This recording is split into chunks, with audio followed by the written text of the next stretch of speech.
Hi friends, Telangana రాష్ట్ర రైతులందరికీ రూ. శుభవార్త. రైతు భరోసా డబ్బులు, రుణమాఫీ డబ్బులు, పేయింగ్ కిసాన్ సమానిధి 18వ విడత డబ్బులు ఎప్పుడు పడుతున్నాయి, ఏ నెలలు పడుతున్నాయి తెలుసుకునే ముందు లైక్ చేయండి, షేర్ చేయండి, సబ్స్క్రైబ్ చేయండి. లేచకునైతే వీడియోలోకి అయితే వెళ్ళిపోదాం. షేర్ చేయండి, 10 మందికి కూడా ఇన్ఫర్మేషన్ అని తెలుస్తుంది. స్కిప్ చేయకుండా అయితే చూడండి, మీకు విషయం అనేది క్లియర్గా అర్థమవుతుంది.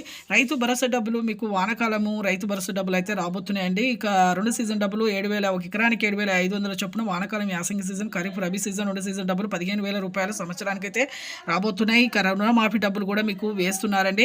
2,400 రూపాయలు అయితే కోట్లు అయితే ఖర్చు అవుతుంది. ప్రతి ఒక్కరికి కూడా ఎన్నికల మేనిఫెస్టోలో చెప్పిన విధంగా రుణమాఫీ డబ్బులు అయితే 1,00,000, 1,50,000, 2 లక్షల వరకు 3 విడతలుగా, తొలి విడత ఇప్పుడు 1,00,000 వరకు అయితే మాఫీ చేస్తున్నారు. ప్రతి ఒక్కరు కూడా ఎన్నికల మేనిఫెస్టోలో చెప్పిన విధంగా వేస్తామనేసి తుమ్మల నాగేశ్వరరావు గారు చెప్పడం జరిగింది. అలాగే పౌర సరఫరా శాఖ మంత్రి ఉత్తమ్ కుమార్ రెడ్డి గారు కూడా చెప్పడం జరిగింది. ప్రభాకర్ రెడ్డి గారు మంత్రి కూడా చెప్పడం జరిగింది. ప్రతి ఒక్కరికి కూడా మీకు ఈకేవైసీ చేసుకొని పొలాన్ని సాగు చేయండి. అలాగే ఇప్పుడు తొలి విడత అయితే 2 లక్షల వరకు అయితే మీకు ఇప్పుడు మాఫీ అయిన తర్వాత మళ్ళీ రెన్యువల్ అయితే చేసుకోవాలండి. అలాగే పీఎం కిసాన్ సమానిధి డబ్బులు రాష్ట్ర ప్రభుత్వం నుంచి రాష్ట్ర పెట్టుబడుల సాయం అయితే ప్రతి ఒక్క తొలి విడత 2,000 రూపాయలు పీఎం కిసాన్. థ్యాంక్